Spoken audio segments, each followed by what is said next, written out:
he definitely had like a come to Jesus moment with an Adderall addiction and had to totally stop and whatever. And that was like very shocking to me. And we were quiet about that because it all happened so fast. Like I didn't even realize it was a problem until it was a problem. And when it was a problem, it was a big problem. And then we shut it down pretty quickly. But that one was easier than alcohol because it's not everywhere. Hi friends, you've made it to Karina Faith Diaries, your new go-to spot for real talk about the journeys that shape our faith.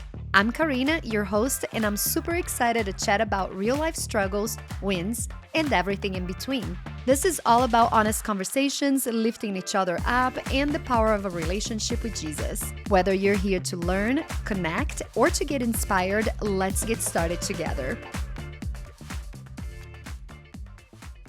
Abby, thank you so much for being here. Thanks for having me. Nice to meet you. Abby's very good friends with Heather, our producer, and she's just talks about you all the time and how amazing your story is. So I'm very excited to have you in. I'm excited to be here. Thanks. Yay. Okay, so tell me a little bit about you and how did you grow up and who is Abby? Okay, so I was born into a Christian home, great parents, both of them, you know, they're a little crazy, but they're awesome, good people who raised me to love the Lord and love people and definitely put a big emphasis on marriage, which ended up playing out well in my story. I met Ryan in 7th grade. We were in science class together. I'd say we were instantly pretty flirty. We started dating in 8th grade. Oh my gosh. The very end of 8th grade. We laugh when we talk about it because, as you'll hear, it wasn't perfect road all the way along. There's some cute, there's some cute, wonderful things about it, but then I'm definitely not going to like encourage my kids. Like, you should try and find someone, you know, when you're 13. It's a great idea. Wow. Yeah. We got married right when he finished college. So we were 23, 24. So you dated your entire lives, basically? We did. Had 4 kids, Lucy, Darla, Reggie, and Riggs. Okay. They're 3, 5, 8, and almost 10. Okay. How long have you guys been married? So now it's been almost 15 years. Oh, wow. Okay. So you guys waited a little bit to have children. Yep. Okay. Yep. Essentially, yeah. Okay. We were married about 4.5 years, I guess. Yeah. 4.5 years before we had Lucy. So was he a Christian also, or? He grew up Catholic. And I think by the time he was in like junior high school, him and his twin brother, he's a twin, they were pretty good athletes. And I think just classic sports got in the way. And I think he got confirmed in the Catholic Church, but they didn't do much with the church at that point because they were just real busy. There was a huge emphasis on church in my growing up. My mom's first question to like anybody who walked in the door was always, do you know Jesus? Oh, is she like evangelical Christian or do you have like okay, so pretty passionate, fired up. Yes. She definitely wants everyone to know Jesus. You know, sometimes that drove us crazy as kids because she was very like, I don't know, I'd have boys over and she'd be like, okay, before you guys leave, we're going to learn a Bible verse. Like she was very like that. Very passionate. All the time. Yeah.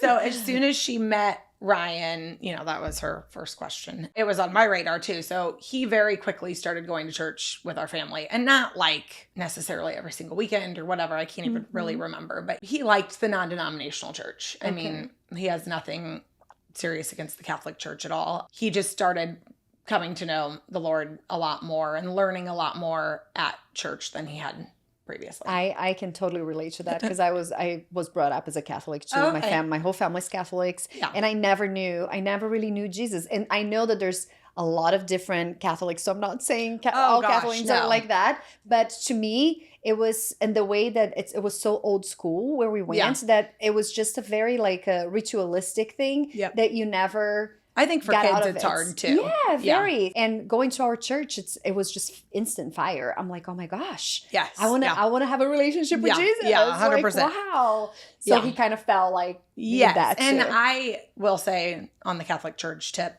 I just started seriously reading through the Bible for the first time ever. It's embarrassing. It took me so long to like actually dive in. And it's because of the Old Testament, but I'm doing the Bible recap. Have you ever heard of that? I think I have. It's awesome. What is that? It's the 1 year Bible plan. After every day, she has a 5-minute recap of what you just read. Oh. And so she makes it make sense so you don't feel like you're reading it just to read it. Okay. And so I'm finally understanding that. I say all this because in the past when I went to Catholic church, I'd be like, what is this? Like, I don't know anything I'm hearing. Now it at least makes sense to me. Like, it's a lot more traditional. And a lot of that I feel like comes from the Old Testament. And the last time I went, I actually thought it was cool. Nonetheless, we go to a non-denominational church and I love that too. What is that? Is that like a group that you're doing, a group study, or? I'm doing it on my own. I think they have groups within it. Okay. It's very But is it like a video? I have it on the Bible app when you go to like my plans. Oh, okay. Tara Lee Cobble is her name, and it's called the Bible Recap. Okay. A girl from one of my Bible studies told me about it, and I was like, okay, I have to do that. That's great. I feel like this is so good to give people resources too, because not all of us are like on the same track. No. Of like, and I know the Bible is very intimidating too. It's just like people don't. So if you have a guidance like this, I think it's great. No, and I've been a loud Christian my whole life where I like want everyone to know Jesus. And it was about 10 years ago, I was in somebody's small group and we were watching this like old school chick on a video. I can't remember what her name is. But she talked about how many people haven't read the Bible. And she was like, so you're going to get to heaven and tell God you were too busy to read the one book. And I was like, ugh. And so it's bugged me ever since, but it still took me so long. Like, and I've tried to start a million times, but every time I was just like, I'm falling asleep. Don't know what I'm reading. And I just wouldn't stick it out. And now I realize if I would have, it puts itself together. It does. And we need to ask for the Holy Spirit's guidance, 100%. right? So it's just like before you open, like help me to understand this, because we do need kind of supernatural understanding to 100%. understand I agree. a lot of that. Yes. Yeah. And her like intro videos were all good. And we're just like, this is your first time through. Don't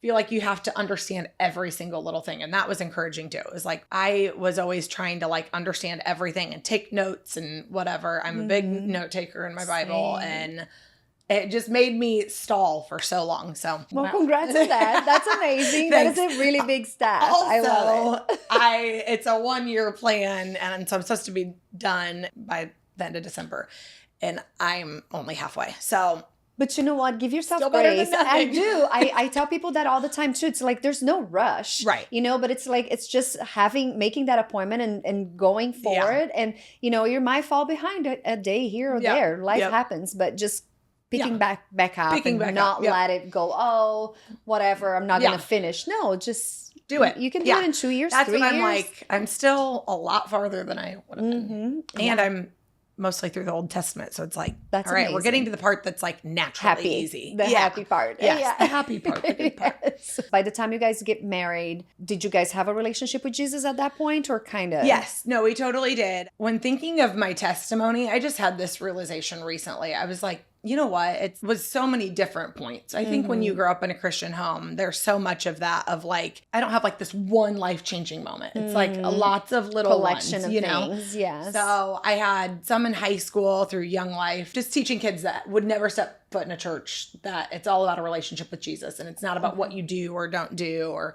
you know, what kids who haven't been to church think church is. So that was huge for me in high school. And that was definitely huge for Ryan. We both went to the camps and definitely had some like aha moments then. Tell us about the first years of marriage. Was it a big decision for you guys to get married, or was it kind of like a natural thing? He was like the literal best boyfriend in the world for like our first 3 years of dating. Yes. And things started changing then with him drinking. It was just kind of, it wasn't immediate and it wasn't awful, but it wasn't the same. It wasn't the same, and we just weren't on the same page. Okay. And I graduated high school and I started leading Young Life. I was doing hair. I was just in a different phase of life, you know?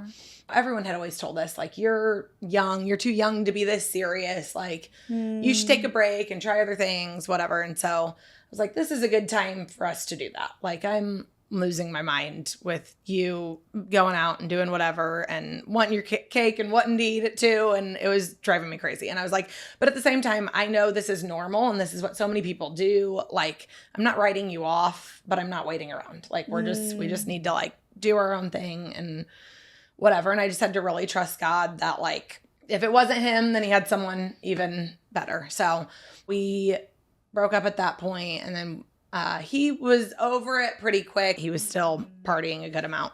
I just got a lot of phone calls all the time. From him, like wanting you back? Yes, Okay. So we got married, and once I was 21, I felt better about, okay, I can drink too. And I drank before I was 21. I went through different phases. Once I was 21, there wasn't as much guilt attached to it. It was like, whatever, this is legal. And so I can have a drink I drank with him, and we went out and did things. I was never a drink at home person, and it's just because I wasn't raised like that. I don't think there's anything wrong with that, but I had seen that in his family, and I was kind of like, we're not going to do that. We're not going to drink at home every night. I just don't think it's a good habit. And I wonder if subconsciously I kind of saw some of those tendencies already. And so really early on, we had substance issues pretty early on, but I always wondered if I was being crazy. I was always kind of my mom's super anti-alcohol, and I just always would be like, am I being like my mom? Am I being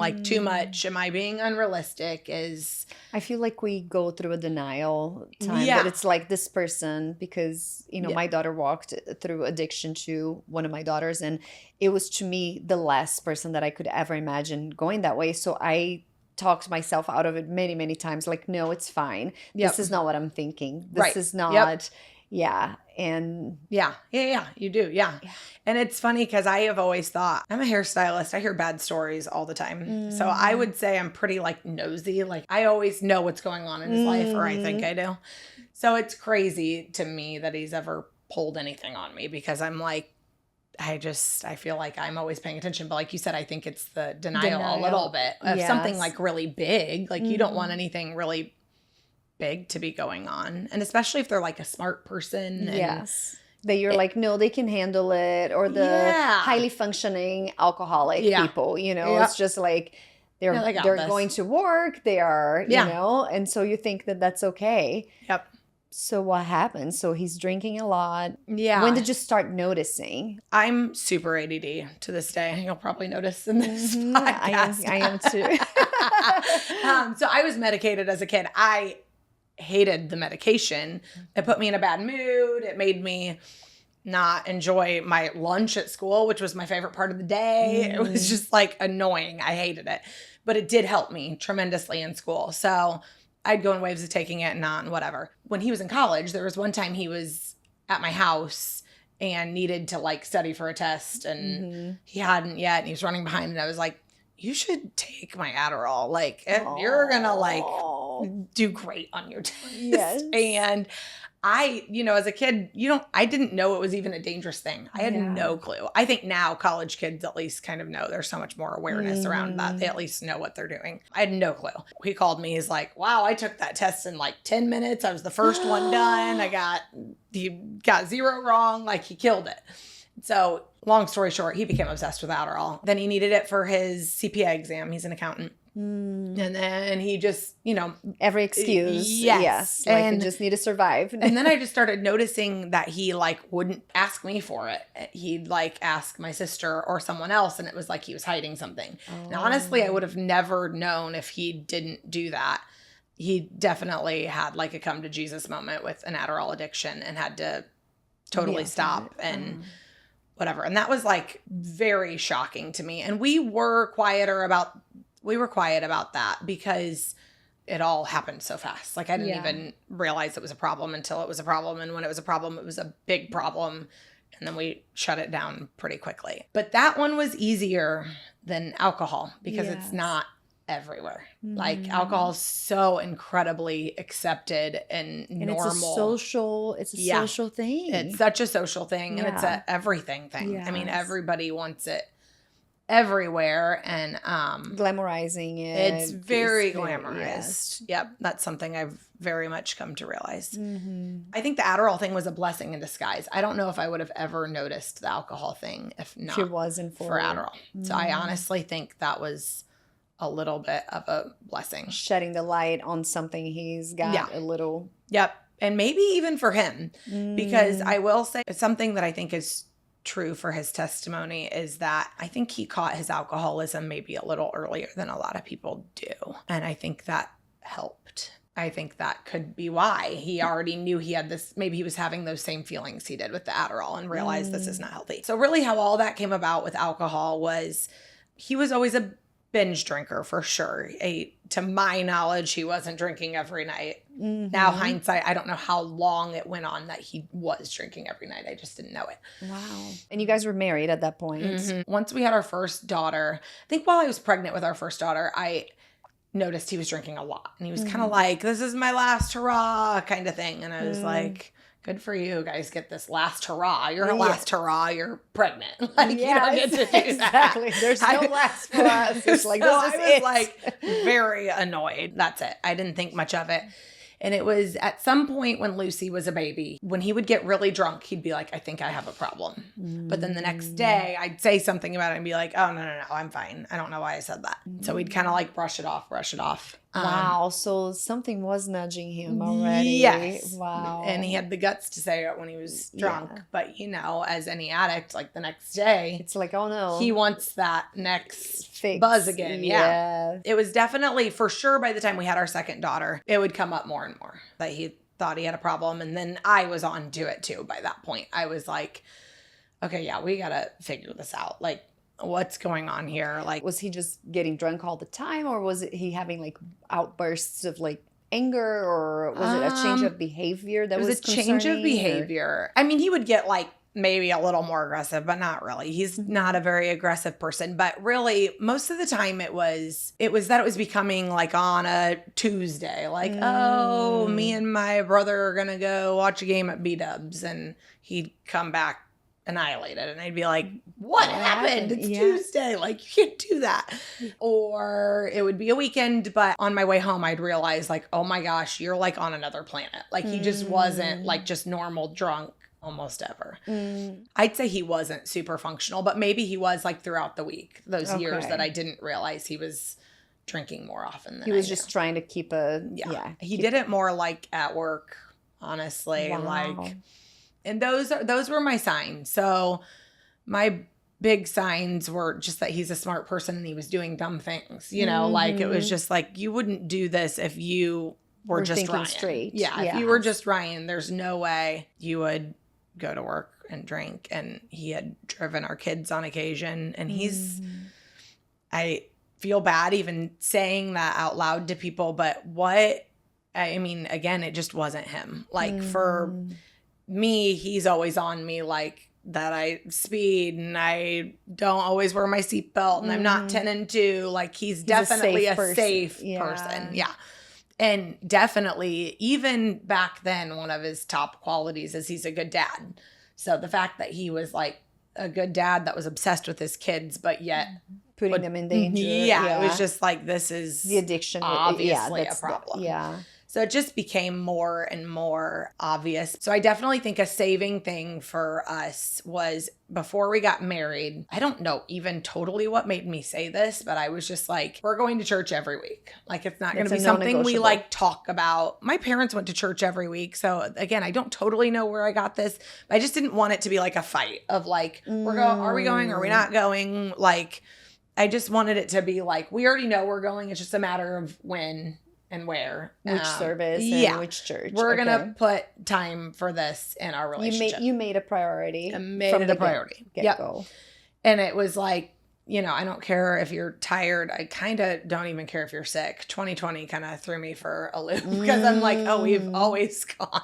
I mean, fever is different. But if he was like, oh, my stomach hurts, I was like, no. Like, it's fine. All you have to do is sit there just like you're sitting at home. So we're good. Let's go. Like, I've just always been psycho about it. I don't know why. I think it saves us more fights than anything. Same with my kids. Like, I'm just like, this is just what we do. Like, I don't know what it's going to be like in their teenage years. So I'm not like hating on anybody for the way they do things. But as of now, like, my kids wouldn't even ask me like, oh, can I stay home? Like, it's just a normal thing that your family does. I love that because for a long time, it was kind of like that. Should we go? Should we not?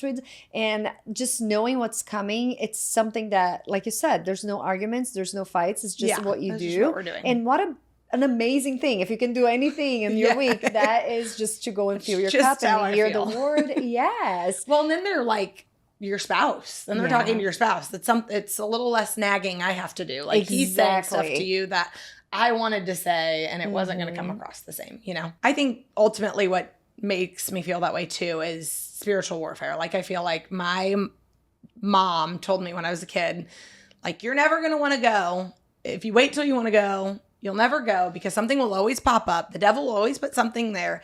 And I just found that to be so true. Like there is always something. Always something that you need to get done or that makes you not want to go for some reason. And I love that your mom already poured that onto you because you already went to your life knowing that. So, you know, that's great. I'm actually going to say that to my kids because I put to my girls because it's like, it's something you don't really think about. Yeah. You know, like, a lot of people are like, I'm going to let my kids figure it out. I'm sorry, but you're the parents. Yeah, no, you know, I there's agree. And I'm like, I respect that. I'm not judging that. No. But they need boundaries. They need direction. And for us, if we know better, you know, to me, that's not, again, it's not a hard one. So I don't feel like I'm asking them to do something uncomfortable. Yes. No, it's like, something to go sit. Fulfill them. Right? Their Just soul. sit on your booty. It's not that hard. Mm-hmm. And so anytime anybody's like my clients, like they'll be like, oh, I want to start going to church. I'm like, well, you need to like decide. Yeah. You need to just do it. And it needs to be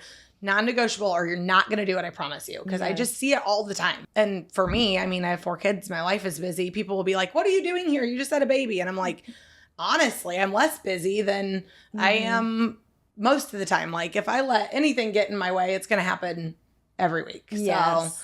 I just feel like it helps so much. So through that life, like you guys are having babies and everything and Ryan's drinking, were you guys going to church through the whole like drinking? Oh yeah.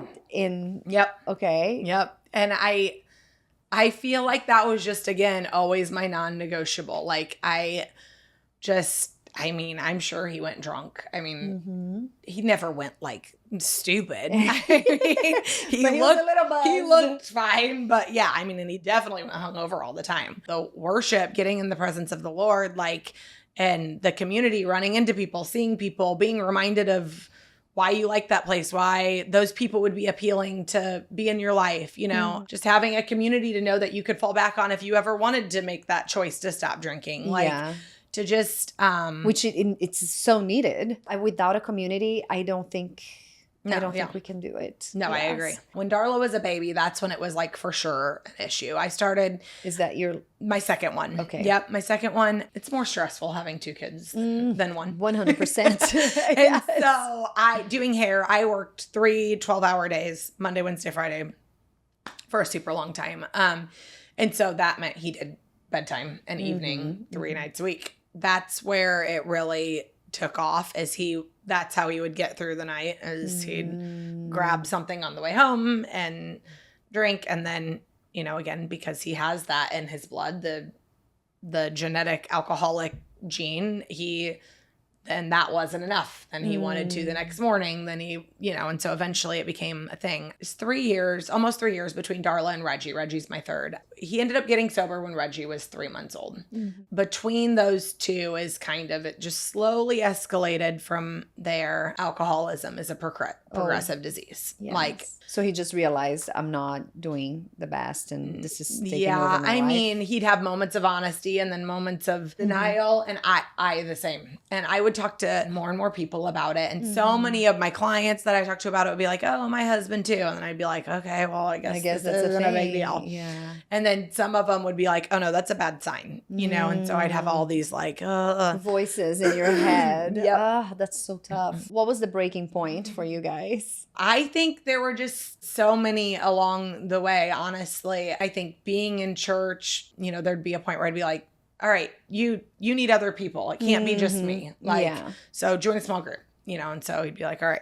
So he joined a small group. Was it any relation to recovery small groups? At that point, no, it was not a recovery small group, but he met a life coach there, and he ended up really pouring into him. He ended up using him as a life coach. Ryan, thankfully, was pretty honest with him about stuff. And so that's amazing. Not a lot of guys can do that. I will say that was a huge thing for him. That the fact that he Open wasn't up. always honest. Addicts are never No, always honest, I they're don't not. think. But at the end of every day, he was honest. I mean, not every day, but at the end of any moment, he'd be honest. Like if I was like, "Are you drunk?" and he'd say no for a little bit and be like, "Okay, yeah, I am." So then he starts working with the life coach. Yes, and he would weave that in there sometimes, and really they were talking mostly about work. He was a life coach for business. Yes, yeah. Okay. But he would just challenge him in different ways when it came to the Lord and when it came to alcohol. And so I think that definitely helped. Sermons definitely helped. 21 Days of Prayer was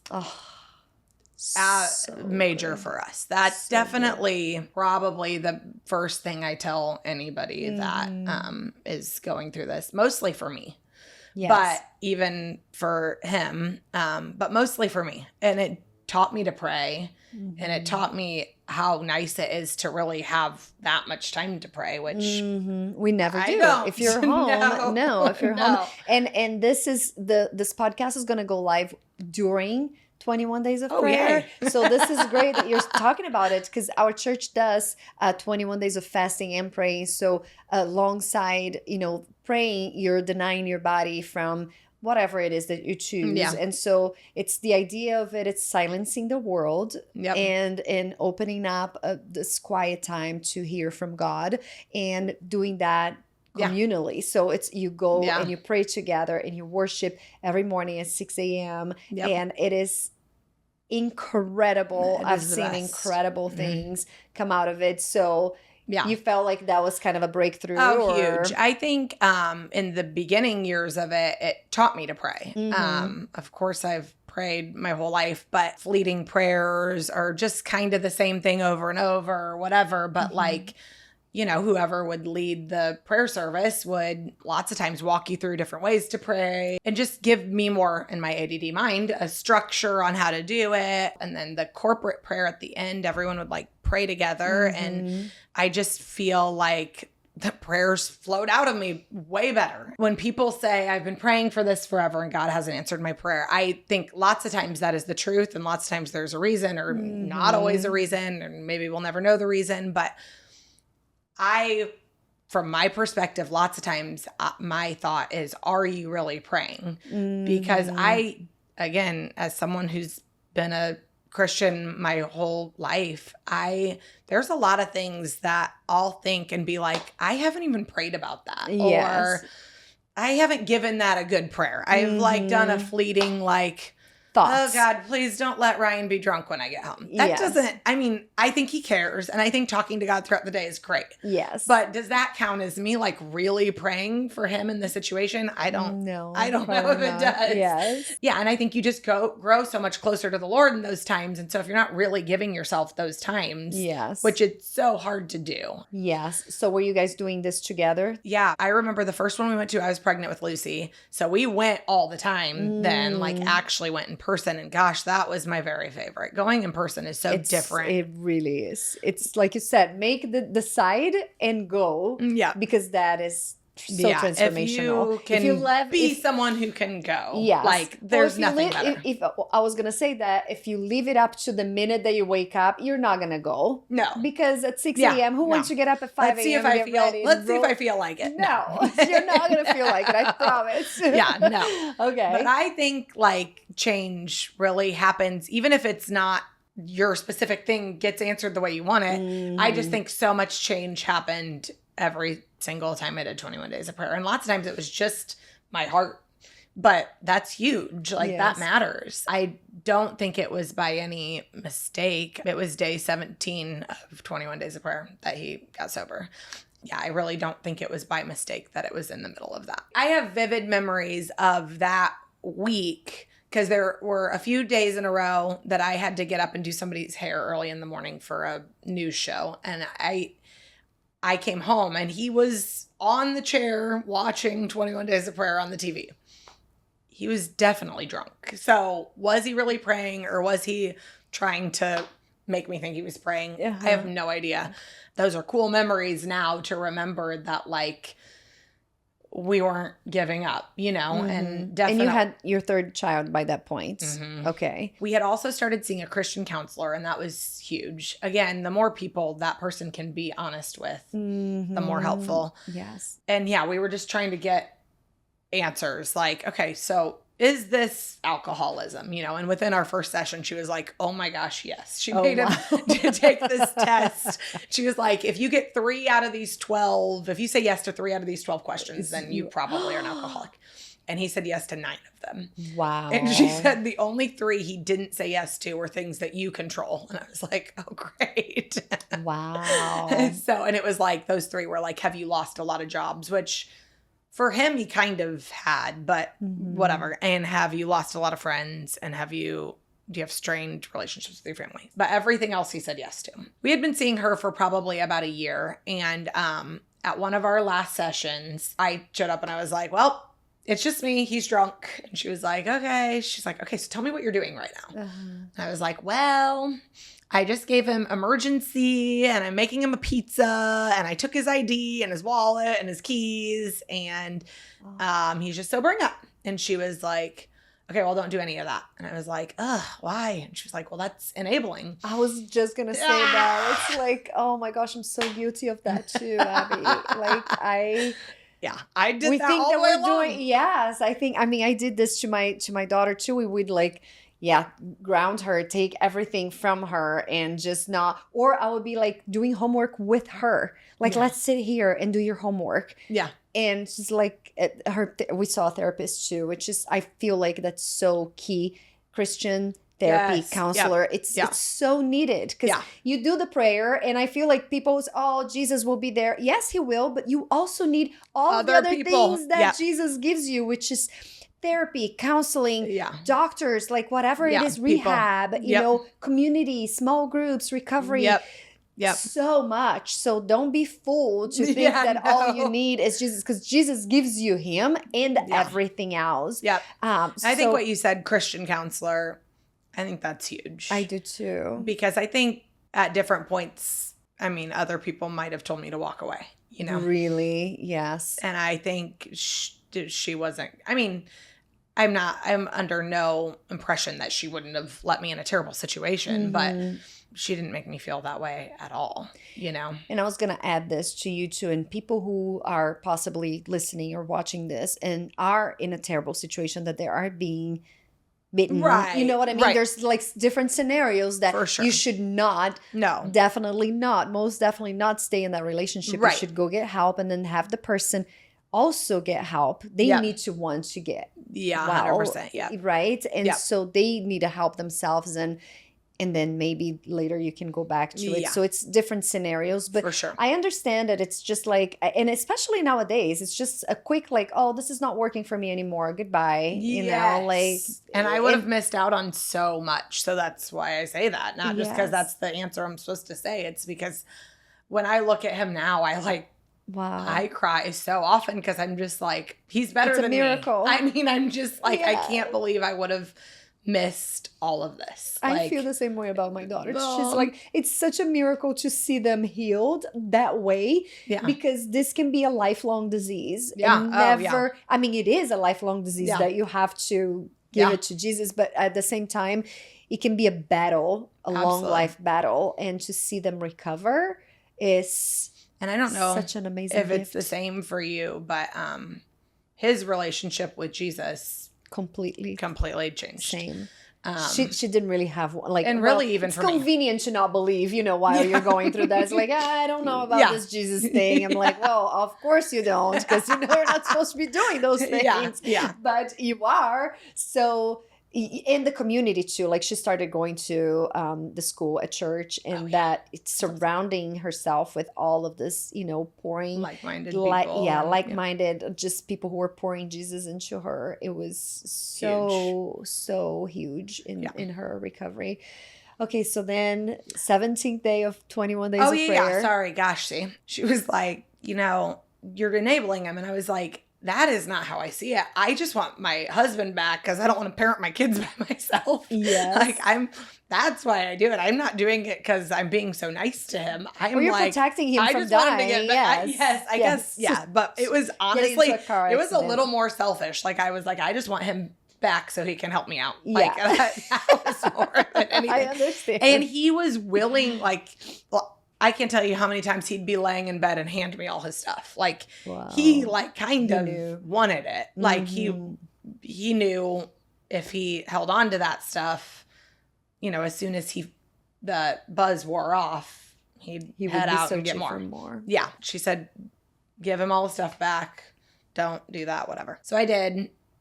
And it only lasted a couple more days. But we had never done that before, where it was like, how far will you go if I let you just ruin yourself? Like if I don't save you, how far will you go? And I think it scared him enough because... Did you have that conversation with him? Did you tell him that? Or ask him? I mean, he was drunk, but it was kind of like, I mean, you got to do this on your own. At some point, a couple days later, he handed me his stuff again. And I felt like, though, it was kind of like surrender. And I took it.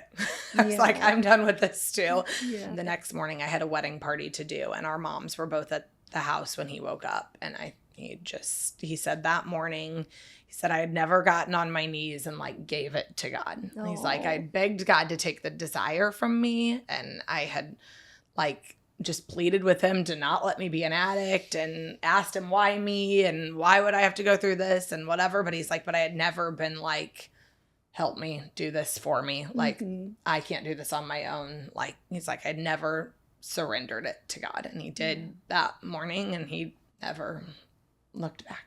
So wow.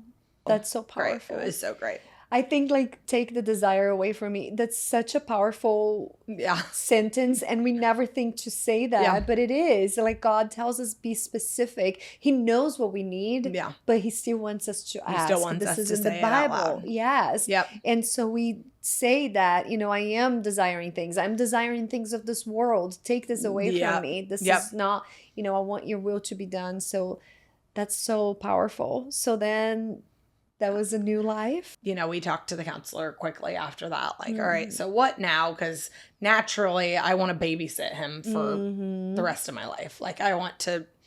And it's kind of dangerous to go to. Is it dangerous to just quit cold turkey? Or yes, and that's one of the many reasons I wonder if we caught it earlier than some people do. Because I mean, he would shake and sweat and I mean It looked through, like the withdrawals big time. I don't know how dangerous it was. We didn't know anything. So and you have God too. And I feel like we do the natural and he does the supernatural, right? So it's like you give it to God. He's going to walk you through and just, Our whole story for me is the biggest blessing of my life, honestly. It's crazy now to look back and think of how scared I was when I first realized he was an alcoholic, of like, I would say to the people I talk to, like, the worst thing that could happen is he's a full-blown alcoholic. And the second worst thing is he could never drink again in his life. How terrible. And now I'm like, it has been the biggest blessing on my life. And the main reason being it changed my faith so much too. Yeah. Because again, when you grow up in a Christian home, I'm like, I believe because I believe. I've always believed and it's worked out for me. So it's fine. Like, but I wasn't ever like, sure. And Ryan certainly wasn't sure. I mean, he was enough to go to church and to claim to be a Christian. He was checking the boxes. You guys were doing. He was good with it. But you didn't have a personal revelation. Yeah, not really. No. Until that. Yes, that was by far the biggest personal revelation in my life, is seeing God transform him. And him being able to be like, there's no way that wasn't God. Like, that's just how he feels. He's like, hands down, could never convince me God isn't real now. And for him to be able to pass that on to our kids and to other people, like, I don't know, when people used to be like, what's your testimony? I'd be like, I don't know. I mean, you have a great one now. God's been good to me. I don't know. But now I'm like, gosh, he really took something that could have been horrible and made it amazing and made it such a blessing and made it such a testimony. Like I said, for our kids more than anything. Like I'm just like, of course I'm scared of their like teenage years and how we handle that and how we go about that. But you have experience now. We can tell them, and he's their favorite. He's the fun one. Like if we're like, look, daddy doesn't drink. Look at him. He's so fun. Like you don't need it. We have the best firsthand example. How has it been navigating the non-drinking years? Because like I quit drinking for 2 years when my daughter was, going through all the struggles, and I felt like I needed to be 100% clear-minded, and like aware of all the things, because there was things happening in the house, or like leaving in the middle of the night, or sneaking out cars, and like not just her but all the other kids too. So we weren't aware, and I'm like, I need to be just sharp and not, and the fact too that I wanted to prove that you can have fun without having a drink. And that was challenging because I also come from a very big drinking family that to us it's just a normal thing to do. You go to a party, you're always with a beer in your hands. That's quote unquote normal. And so to not have that and still go to the party was like very intimidating, like how am I going to do this? And it was like a learning process.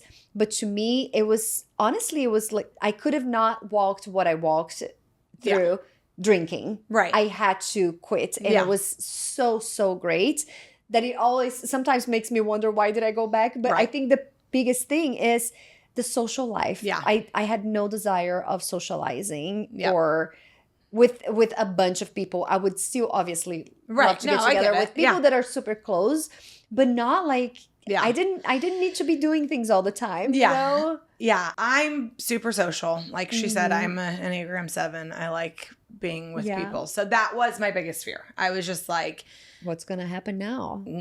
I sometimes think that's why we still got along in the midst of everything. There's lots of reasons. I think definitely God gave me a grace that I don't always have, but also because I like going out and doing things. And so lots of times if he was going to be drinking anyways, I was like, all right, well, let's go do something then. And otherwise he's pretty introverted. So if he's not drinking, he doesn't love to be doing things. So, and it's a journey. He's learning to be social again without it. But it is hard, especially if you're introverted. I'd say him being introverted helped in the sense that he didn't want to go anywhere anyway. So it wasn't like a big deal. We also are a big part of something called Stone Dry. So we have friends from the church, Stephanie and Paul Nasher. You know them. Okay. Cool. So Ryan sits on the board for Stone Dry. I used to go to the recovery. Did you? Yes. Oh my gosh. With a bunch of people. Did you go to recovery for you or your daughter? For my daughter. So for walking through that as a parent and seeing a loved one struggle so much, I needed to understand support. Yes. And just to not feel alone, because I met other moms who were going through that too. And it feels like very validating. That you feel seen. That's what I was thinking. Yes, it does. Because it's like, wow, I'm not a weirdo. You know what I mean? This is not just happening to me. Even though you know that it's not, it doesn't feel like it. Because you can tell horror stories to anyone, but nobody truly understands until they have that in their lives. Like see a loved one struggling with something that you have zero control of. Is pretty much the hardest thing that I have ever walked in my entire life. Absolutely, 100%. I don't judge anyone for the way they are about it because I've never even liked drinking that much, and it was scary. It was so scary for me. So I feel like our culture is just so obsessed with it. It is. So you don't drink, or do you drink or own? Okay, like what's your relationship with? So at first, strangely enough, he was like, "I want you to drink like more than you usually do," because he was afraid of people like thinking we were like weird and whatever. So I was like, oh my gosh, all these years I like hardly drank, especially because I was always like the driver. I was always the responsible one. So I really didn't drink very much, especially once he had a problem, because it was like, well, I got to babysit him. So I was like, now I'm going to look like a jerk. Like I'm going to go out and be drunk for the first time in forever. And people are going to be like, what's she doing? I did drink, and I still do. I do less and less because the more time goes on, I think even he feels this like, now he doesn't care what I do. Now he's like, he's turned off more and more by the whole scene too. Like he's realizing how incredibly overrated it is for everyone, not just alcoholics. Yeah. The like camaraderie of it is the part that's hard for me. And I don't want to make people feel weird. I like you're sharing a glass of wine with, or a bottle of wine with someone that feels like a connection. Yes. For me, the alcohol part of it literally does nothing. So then I have this whole battle in my mind of like, why did I do it? Yeah. But I never want to make anyone feel weird about it because I could take it or leave it. See, but one thing that I've learned in this journey is like, if people feel weird about it, it's because they have a problem. Because if I want to have a glass of wine and we go out to dinner and you say no thanks, I wouldn't be like, oh my gosh, should I? Yeah. Like I can have a glass of wine and be fine. But if there is a problem, I mean, they probably think that they have a problem. And you're Do you know probably what I mean? right. And also that something else that I learned is that alcohol is the only drug that people ask why, like if you're offered and you say no, it's like, why? What's wrong with you? Are you a former alcoholic? Or do you have a problem? Yeah. Like, can I just not want to have a drink? You know, and the more you know and research about alcohol, it's bad. Yeah. I mean, it's straight up poison. It's very slowly, you know, killing you, but it's like just numbing you. There's nothing good. All the things that we discover, oh, wine has all of this. You can get that from food, people. We can get that from coffee. We can get that from elsewhere. Yeah. You know, and I'm saying as a wine lover myself. Right. But I think that it's just an excuse that we need to have a drink. And it's just not, no, you don't need to get your little fake vitamins from wine. I have my glass of red wine. Yes. Yeah. So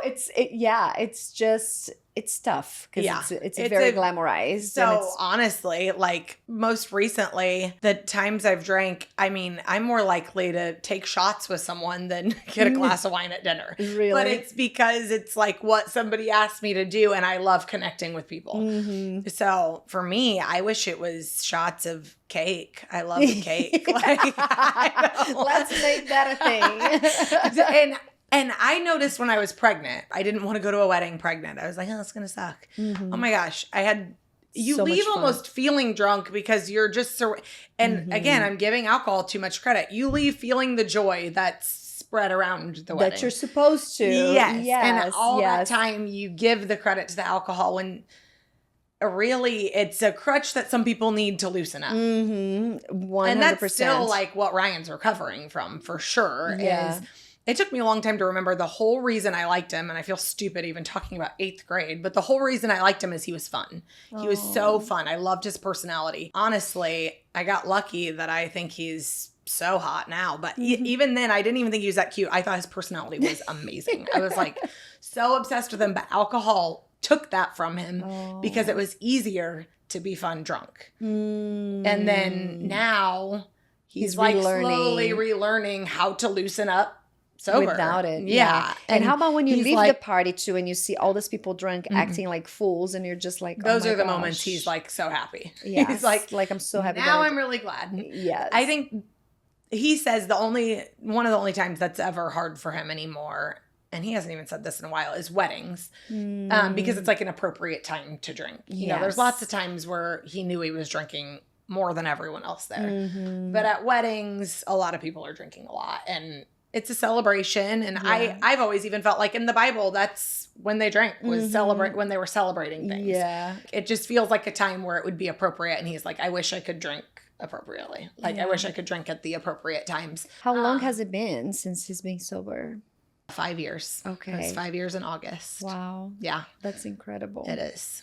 And not one slip through. Okay, that's great. And I feel like it was, again, there have been some things that have kind of solidified it. He has a family member that has been struggling, and I think that's kind of makes him see, hey, it could be me. Then Satan can't talk him into thinking maybe you were just being immature or stupid. No, this is actually a thing. He's like, wait, no, this is like major in my blood. And he definitely, again, thanks God that God got him out of it before it trashed his life. I don't think there's any reason I need to be like, I'm done for life. That's the part that stops me.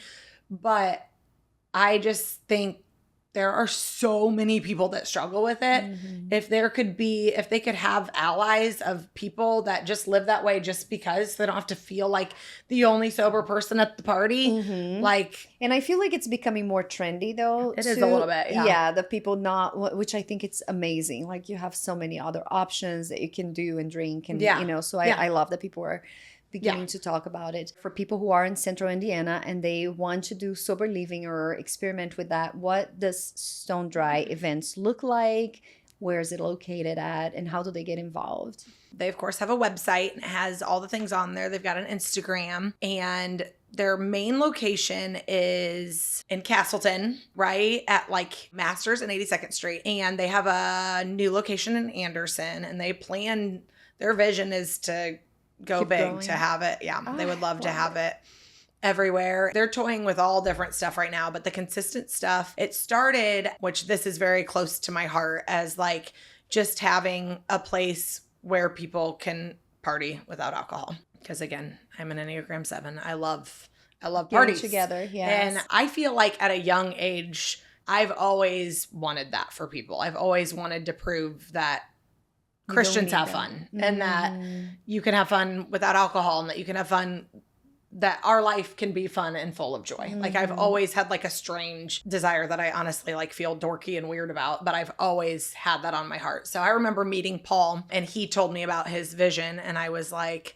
oh my gosh, that's so cool. One of their main things is they have parties at times of the year when everyone else is partying. So Football Super Bowl party. Okay. Yep. New Year's Eve and night before Thanksgiving and I don't know, 4th of July and St. Patrick's Day. Like they try and just hit all the drinking holidays. So they do that. And then they have like family friendly parties where they do that like once a month, and it'll be like music and a bonfire and s'mores for the kids, and everyone just kind of hangs out. And and they always have kind of fun drinks that are obviously non-alcoholic and just try and create like a fun environment. Their spot's pretty cool where they're at too. They have like a game room, and I've seen it. Have you? Yeah, like a volleyball, like a sand volleyball. Yeah, and I love that, especially again for the young adults. Like those kids go out and very cool play all the time, and I'm like, that would have been so fun. And how can people go to those events? So just go to the website, and you can they're open to the public. So their Thursday night meeting's really popular. It's kind of like their AA meeting, which I've participated. Is that what you've been to? Yeah. Those are really cool. They're just a more Jesus centered AA meeting. They do line dancing once a month, which that was Ryan and I's thing. We think it's so fun, and like I said, I'm really into that. Sounds fun. It honestly sounds dorky, but it's so fun. There's a guy that actually, when we used to go to the bar Saddle Up, there was a guy there named Cowboy Jay, and he teaches line dancing. And so I reached out to him at some point, and we just decided we would try it at Stone Dry, and it hit. I just think the sober community needs more fun, joy-filled things. Like, yes. Like, it's easy to be, not easy, but it's one thing to be sober and go to AA meetings and just... I was just going to say that. And talk about friends. The sad things. Yes. And no, we need to be joyful. That's what we're created for. So if you can tell us, someone who's listening, who's struggling, seeing your loved one struggling so much, what would you say? Like, if you have any advice? Gosh, I mean, it sounds so cliche, but 100% chase after Jesus. I mean, and I also sounds cliche, but take care of yourself. Be vulnerable. Have people that you're talking with, and search out people who have been through it themselves, so that you aren't just living in your head. I truly think isolation for the addict and for the people in the family is terrible. The worst part. Like that is when you get yourself of the in enemy. the most That's trouble. of the enemy. 100%. Yeah, they want you to isolate, be in a room, get in your head.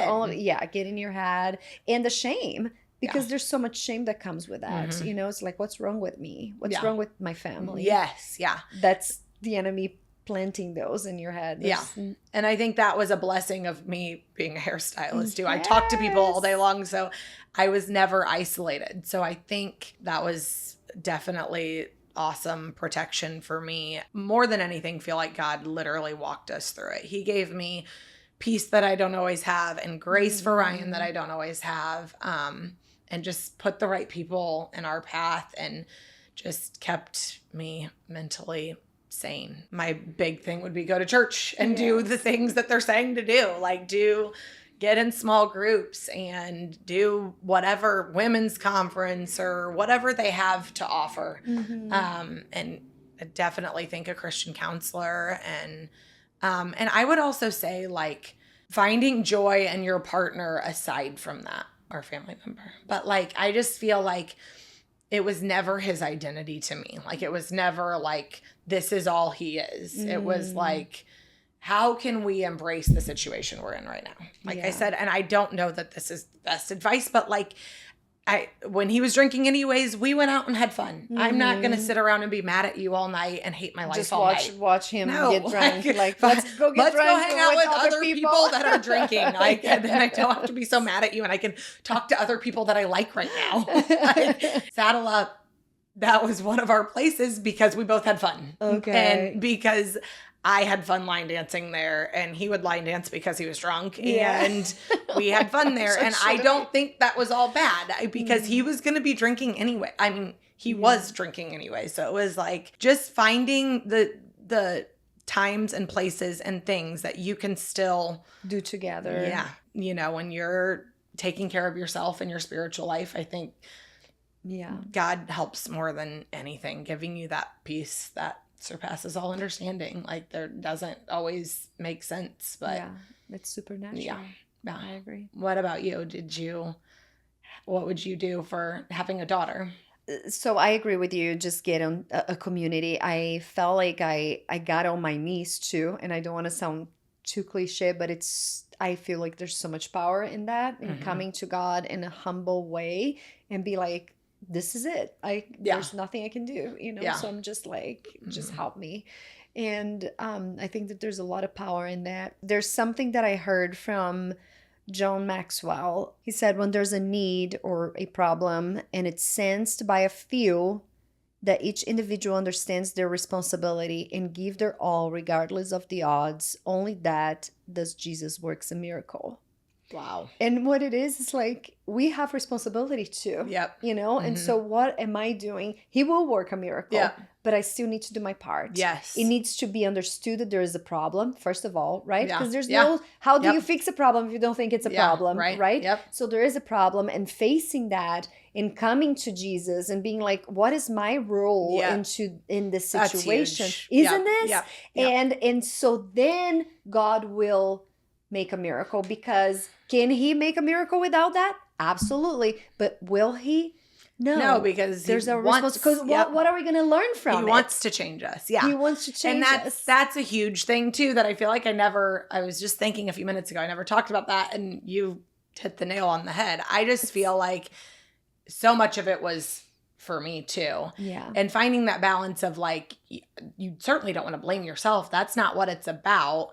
But, you know, I've seen some people be like, this is their issue. And it's like, but how can you come alongside them? And what? I don't know. I wasn't sure I didn't play a part in his issue, honestly. And the enabling too. Like, I realized that I was enabling her in a lot of things that I'm like, so, you know, overdoing can be a bad thing too. Like, there are situations that you need to get out of it and let them face it. Because if they don't face the consequences for their behavior, they're also not going to learn. Yeah. So just realizing that you have you need to grow in it too. What is God trying to say to you? For sure. I think that's huge. I do too. And I feel like the community too, that helped me so much to not feel so alone, to get, be able to call. I got a sponsor. I was doing the 12 steps too, and I didn't finish, but it was so nice because you can apply that to everything in your life. It doesn't have to be an addiction. It can be, you know, it can be a number of things that you let go and let God. Those are the first, you know, you recognize that you're a slave to something and you don't have control over it or power over it, but God does. Yeah. So letting go and letting God, it was a huge thing. And then coming alongside with people that struggle with some of the similar things, I feel like it was really huge in my life, and allow me to keep living my life too. Like you said, you had to wake up and you had to go to work and you had to do your thing. To me, I literally survived this because I had my work too, because I had to be on. I had to, I mean, days were very painful when we were in the hospital. I spent the whole night in the ER, seeing some things I didn't want to see. I still needed to post an ad 2 or 3 days later that I need to show up. I need to be dressed. I need to have joy in my. So it's challenging. Well, and you have it's surviving. You had to keep it going. Living. Or that would just be another thing that you'd be depressed about. Exactly. So when you said take care of yourself, I think that's a huge thing too. Life goes on. It's their choice. You can pray for them. You can walk alongside with them. You can help them in that sense. But it's still their decision, right? Yep. Thank you so much, Abby, You're for welcome. sharing your testimony. Thank you for, this is so powerful. I really hope that a lot of people will get a lot of encouragement and learn something new from this talk. Would you pray for us? Yeah. Dear Heavenly Father, I just thank you so much for Karina here, for her desire to do a podcast when she already has such a huge audience of people where she can pull different people from different areas of life and just reach people with these different stories. God, I pray that you would work through people's hearts and minds, that they would get from this exactly what you want them to. I pray that you would take my words and turn it into what you have to give to people. God, I pray that anybody who's struggling with this right now would gain something from this and just come forward and talk to somebody about it and just realize that they are not alone and realize how much you love them in the midst of it and that they can show up in the midst of it and that they can find a church and go in their junk and not worry about what people are thinking, that everybody's worried about themselves. Nobody cares what's going on in their life from a judgmental standpoint. There are so many people out there that would love to help people through these things. God, I pray that you would bless this podcast and continue to work through Karina. In Jesus' name I pray. Thank you so much. Amen. Amen.